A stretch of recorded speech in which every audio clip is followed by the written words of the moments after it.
Hello, everyone. I'd like to thank you for joining this call. I understand that you'd like to know how Discovery is done in Spectrum using seed routers. I'd be happy to demonstrate that for you.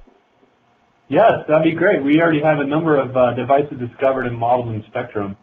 Those discoveries were done by a services consultant using IP address lists. And at the time, we did not have our seed routers available for SMP discovery, but now that they're available, I'd like to understand how discovery is done using the seed routers. Great, great, great. Well, it's basically the same method.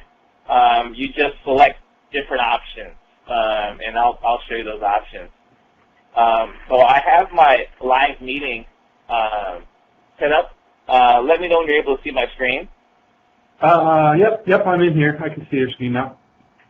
Okay, great. So first of all, to get to Discovery, we click on Tools, then Utilities, then the Discovery console, and that brings up our Discovery window. A couple seconds for that to pop up.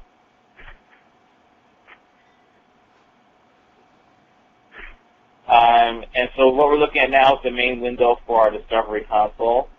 The navigation pane is basically divided into two default folders. You see on the left there, Global Configurations and the My Configurations. I'm going to configuration under the My Configurations, and I'm going to call it Home 2. So I do that by selecting the Create a New Configuration icon, which I just selected, and yeah, that icon right there. And so now I'm going to create something. I'm going to call it Home 2. I'm basically demonstrating this on my little home net here. Okay. And next I'm going to add the seed router.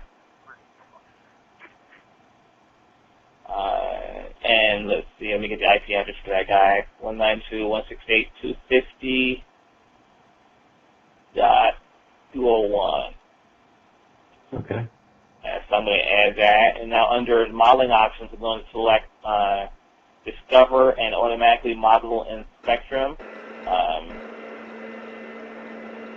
So with this option selected, as soon as Discovery finishes finding a device, it will model it by default to the universe topology, or wherever we designate this should go in our configuration. And those are just some of what the modeling options look like. Okay. Yeah, I'm just watching you and taking notes, so go ahead and continue on. Okay, great. So I've clicked Discover now. Discovery has started. I clicked on that Discover in the lower right-hand corner. I don't know if you saw it. I did it kind of quick. Sorry about that. But now the Discovery pane shows the status of the configuration while it's taking place. And another thing about Discovery configuration is that a configuration determines the focus and scope of the Discovery or modeling session. So hey, Calvin, I have a question. Can you use configurations to schedule your discoveries? Yeah, great question. Yeah, you can schedule configurations to take place at specified intervals. You could also create configurations for, say, strategic areas of your network or even different network types. That's kind of the beauty of the configuration. You can pretty much make them as specific to a certain portion or part or piece of your network as you like.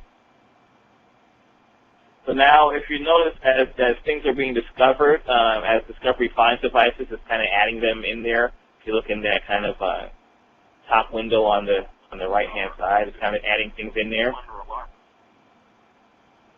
Also, down at the bottom, it shows Discovery status. It shows that Discovery is reading from your OSPF neighbor table, CDP, IP routing table. So when you do seed router discoveries, it looks at all these things. So it's basically reading through your routing information that's configured in your router, your seed router, and it's looking for devices going across your network and your routing protocols. Okay, I noticed in the discovery status that IP address ranges are being interrogated. Where is it getting those networks from? Discovery is getting that information from the seed router configuration. Those networks are basically dynamic routes configured in the seed router. And so if you have dynamic routes, built using whatever routing protocol, OSPF, RIP stuff, I mean, it'll go in and use those routing protocols to discover those parts of the network. So all those networks that you see in there, that 168.15, 192.168.45, another one just popped up, 192.168.100. Those are all routes going out of various interfaces out of these routers through RIP. I think I have RIP configured on this particular router. Okay, so now we've gotten to the modeling step of Discovery. So now Discovery is taking the devices it's discovered and it's adding them to the modeling database. It's building the device type, model class, and basically, all the things associated with the models. And at the same time, it's also placing the models where they belong in the topology. And it's the last step. If you recall, in our configuration, we told it to go to the universe. So if it goes to the universe, it'll figure out, what's connected to what, and it'll actually even put in the connections that go from device to device when it's building out the topology. Okay, so it looks like, yes, this is basically the last step in the discovery process. It looks like it's pretty much done. The history tab shows the detailed results of the discovery, and that's basically it. What are your questions at this point?